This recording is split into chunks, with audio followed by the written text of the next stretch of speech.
Ladies and gentlemen, do we ever have interesting information today for you? What are we going to talk about, Dr. Brandon? We're going to talk about orgasms. Orgasms, not just anything about orgasms. But frequency of orgasms. How often do people have an orgasm? Yeah, it's good. It's good. We actually have data on this. We're not talking about your neighbor or your family member. We're talking about people writ large, like a lot of people. Studies. Yeah. Right? Yeah, because we're interested in these things. Yeah, and it's not what like the guys say in the locker room either. Right. Right? Before we start, a small disclaimer. The Sex Doctors podcast is not a substitute for medical or psychological advice. So, this article, Yeah. should I introduce it? This article, Orgasm Frequency, also called Total Sexual Outlet, or as they abbreviate here, TSO. I love the TSO. Yeah, in a National American sample by Joshua Peters and co-authors. This is from, what journal is this? The Archives of Sexual Behavior. Archives of Sexual Behavior. Yeah, Sexual Behavior. Dr. Brandon's favorite journal. Yeah. Yeah. And I thought there was a lot in here that I thought was really interesting. I would love to hear what you thought was interesting. Well, so let me just say that if you read the abstract, like their thesis is all about, and their interest is in how hypersexuality is defined. Yeah, because it's a very, what do I want to say? Contentious topic, hypersexuality. Contentious is a good word. I like. Yeah. So even within like the field of sex therapy or in particular, some people are very, very pro this concept of sex addiction. Other people are very, very con this concept of sex addiction. Right. And so one of the reasons this is a contentious topic is because there's disagreement on like, well, what does that mean? They're having too many orgasms or they're hypersexual. Yeah. What's that mean? Right. And so that's what this research was looking at. You know, I've always wondered that personally. What does it mean when somebody has a sex addiction? Because I know a lot of people who are very busy, if you know what I mean. Right. And you would know because as it being a urologist, you get this kind of detail, as do I as a sex therapist. Yeah. And I guess traditionally, according to this article, I wasn't familiar with this literature, but this hypersexuality can and has been defined by the TSO, total sexual outlet. I want to call it output for some reason. I think output would be better than outlet. So this is orgasms, whether by yourself or with a partner. Are there any other options? No, I think it's by yourself or with a partner or with more. It's sort of however you get there. I suppose, however you get there, or you can have more than one partner. Oh, for sure. So it's however you get. Yeah, however you get there, your TSO. Now I want to say, And wait, did I define it yet? I don't think so. So it's been defined as 7 or more orgasms per week as a frequency. But that's an arbitrary definition. Totally arbitrary. Right. So even the diagnosis of sex addiction isn't an official diagnosis. It's just what's thrown around, even in circles of therapists and stuff. It's kind of a thrown around term because it gets a point across, right? But it's there's much concern around that as being a diagnosis, to the point that even in the Diagnostic and Statistical Manual of Mental Disorders, that's promoted by the American Psychiatric Association, they don't have this diagnosis. That doesn't mean that they're saying nobody has issues with this frequency of orgasm thing. Yeah. But what they're saying is kind of like there are other issues going on that need to be addressed, that this is the result of other undiagnosed psychiatric issues. It's not a psychiatric issue in and of itself. And we could talk more about that if you want to. So let me just tell you what guys say in the locker room. Oh, please. Having played sports much of my life, although I'm not hanging out in locker rooms these days, but when guys I've heard guys say when they hear about his sexual addiction, he's like every guy, right? Like, what is it that makes an addiction? So Dr. Brandon, as a sex therapist and clinical psychologist, when is this desire for sex, when is it a problem? So, that's a really important question. And sometimes people just have so much guilt about masturbating that they can masturbate, I'm not exaggerating, like once a month, but feel like it's too much. Like some people feel from a religious perspective, whatever, that they shouldn't be doing that. So there's so much guilt that they're quick to label themselves. That's part of the problem with this diagnosis is people can self-label because they feel guilty. I have to tell you a little story. I haven't thought about this in a long time. I had a patient once, older guy, and he was deficient in testosterone. I gave him testosterone, and he came back to see me in follow up. I said, "How's it going?" He says, "Good." And still using the same dose? Says, "No, I cut it in half." So I'd never heard that. Usually the guys, so this was like... Amp it up, right? They amp it up. Yeah. So this was the first time I'd ever heard that. And I was really curious. I say, "Why'd you do that?" He says, I wanted to be able to have enough sex drive to have sex with my wife. And on the full dose, what I found was that I was watching porn for the first time in my life. It was too much for me. Yeah. Oh, yeah. It's kind of sweet, right? It is. It is. But it's interesting how, and what I say to people about testosterone is that, once you reach a robust value, like a good value within usually the normal range, going more doesn't increase your desire. Like you max out. Yeah. But before you're maxed out, before you plateau, there is a increase. Right. Yeah. That's, we might call it a graded response, like a little bit more gives you a little bit more. Right. Right. More testosterone gives you a little bit more until you max out. And then you just, whatever your sex drive is, that's what what it is. Okay. So go ahead. So when's it a problem? Don't you think? Now, I'm not in your field, but I've got an idea here. Well, yeah. Don't you? And I like to call myself a psychourologist. You are actually a psychourologist. So I think of myself, and I am a psychourologist, although not boards. I don't think there are any boards in that. So board certified? Oh, okay. Yeah, I'm not a board certified. I'm a board certified urologist, but I've got no credentials for psychourology other than self-proclaimed. Which, yeah. Been saying for a long time. So don't you think it's when, this is how I think of it, that sex addiction is when the desire for sex creates problems for the men. Right. Kind of like alcoholism. Right. Right? So most of the world can drink, they don't get in trouble. But for some people, they drink enough so that their performance falls off at work or in relationships, or they get angry, or it causes trouble. Those people have a problem. Right. So it includes things like they neglect important aspects of their life because they're doing whatever it is they're doing. Yeah. They're putting themselves in some sort of jeopardy because they're doing whatever it is they're doing. Yeah. Okay. They try to stop and they can't, would be another example. Let's see, what else would I say about that? That's pretty good. You look particularly fetching today. Always fetching, but particularly fetching today. Thank you very much. Yeah. So, all right. So let's get into this, shall we? Yeah. Into this article. So, I don't know. I don't want to put you on the spot, but did you have an idea before you read this article? Maybe you did because you read the literature a lot. Of how often men and women have an orgasm per week? Like what an average would be? No, but I wasn't surprised by this article. This was the first to my recollection of numbers. But so many men tell me they masturbate every day.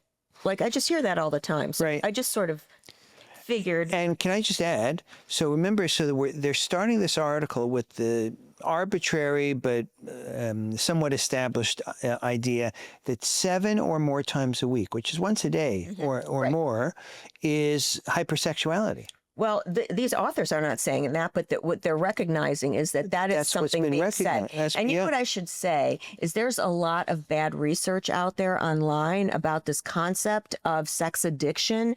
And so people may feel like they've seen some statistics otherwise. Yeah. But there's bad data out there. Okay, so you just finished saying that you've had a lot of clients who say that they masturbate every day. So we're going to have people listening in here. And I assume you're talking about male clients. Yeah. In your experience, do women masturbate or have as many orgasms a week as men? So I've never had a woman say she's masturbating too much. Women will say they masturbate to fall asleep, and they could masturbate every day for that.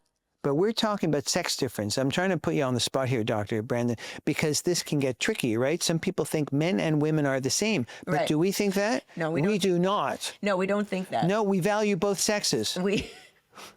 We value both, No. but they're not the same. No. So in general, absolutely men have more orgasms than women. Hallelujah. Finally, somebody said it. Yeah. But there are a significant... You, ladies and gentlemen, you heard it here. Yeah, but there are still a significant number of women who masturbate every day. No question. And there are women in relationships who want to have sex more often than the men do. That happens. Sure. That happens too. Right. But on average, men have a greater TSO. Yes, they have a greater total sexual outlet. Right. Or output than the women do. Very fair. So can I give the big reveal here? Oh, please. So the median number of, the median frequency of TSO, Yes, orgasms per week, is 3. That's all comers. So they were 8. all comers. No pun intended. So they were between 18 and I think 80, right? There was a wide range there. Wide range, men and women, about half and half in this sample. Yeah. But when you break it, so 3. Three organ, yeah. But I thought the male and female data, and then they also break it down by age group. So by quartiles, like so the 20 men. Mm-hmm. This is interesting. So the first quartile, which means the lowest, like at the 25th percentile. Right? Mm-hmm. And then also the Q3, which is at the 75th percentile. So the median was 3, but at 25% at the low end is 2 times per week. Mm-hmm. And at the upper end was 5. Mm-hmm. 5. For women, the median was 2 rather than 3 compared to men. Mm-hmm. And the quartile 1 was 1 time per week, and the third quartile, which represents 75th percentile, was 4 times, so a little bit less. All of those figures are lower by about 1 than for men. Mm-hmm. And I love data. So they broke it down by age for men and women. So this was so they have 18 to 24, 25 to 34, 35 to 44, 45, 44, okay, and it goes on like that. And here are the numbers. Now, there's going to be some variability just because that's what numbers are. They looked at over 1,000 people, I think, here. So 4.2 for male for the youngest decade, 4.9 for the 25 to 34, 4.3. The next is 4.0. These are all pretty much the same numbers, right? But then you get to 55 to 64, and it goes down to 3.1, and at 65 plus, goes down to 2.3. But still, we think of people 65 and older as being, are they sexual? A lot of people, if you're younger, say, did my parents ever have sex? Well, they must have because I'm here. But hard to think of adults older than us of having sex at all. But for the men, it's there at a pretty good rate. Yep.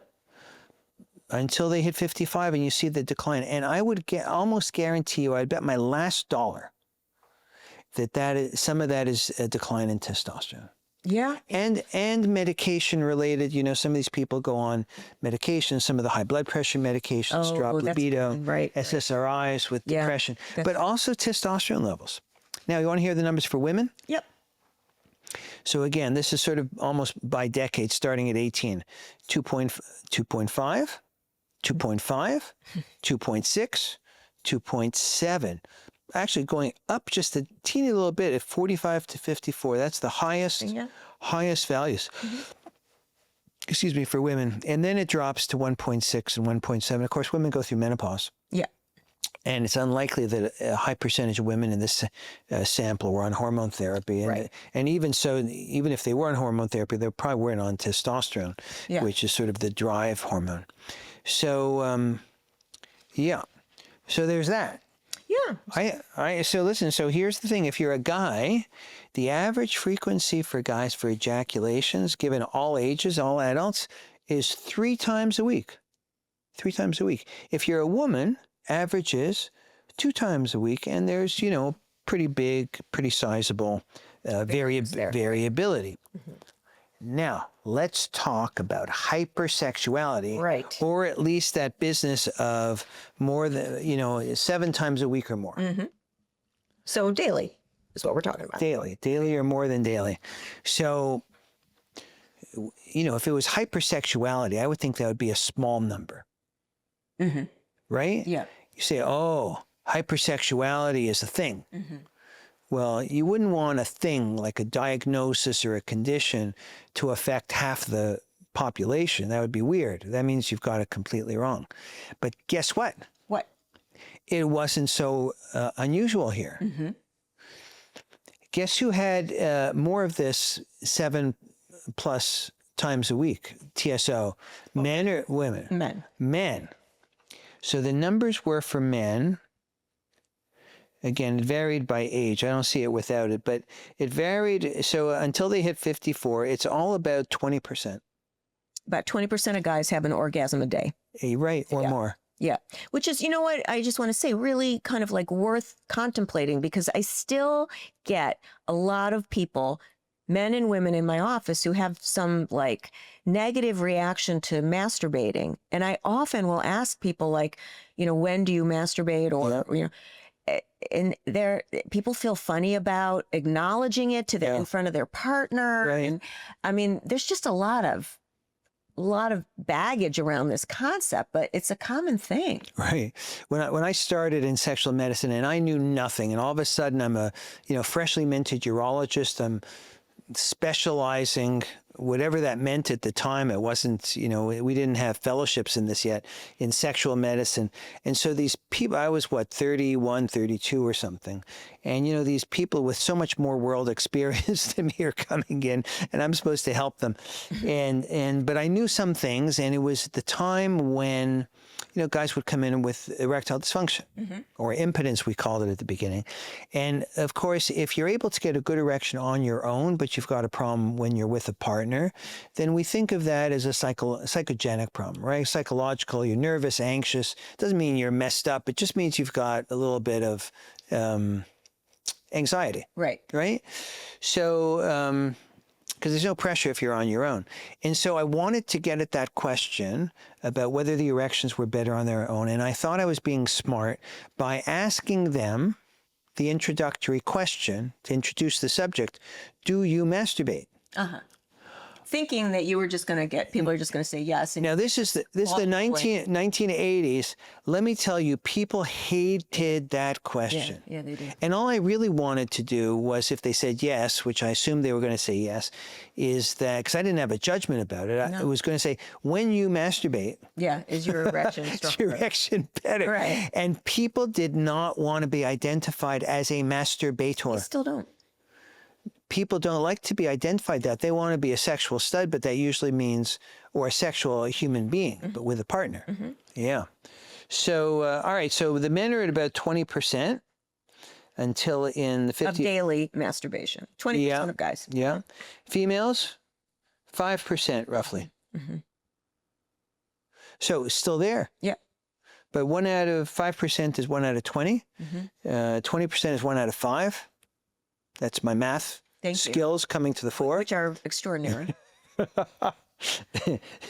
Yeah. Can I brag about my performance on Elevate? Yeah. Yeah. It's very sexy. So we play this mind game. We have no stock. Brain games. Brain game is called what did I say? Elevate. Yeah, it's called Elevate. And I'm creeping up, but I'm at the 98.5th percentile, it says, which I think is pretty. That's very hot, baby. Thank you, darling. Yeah.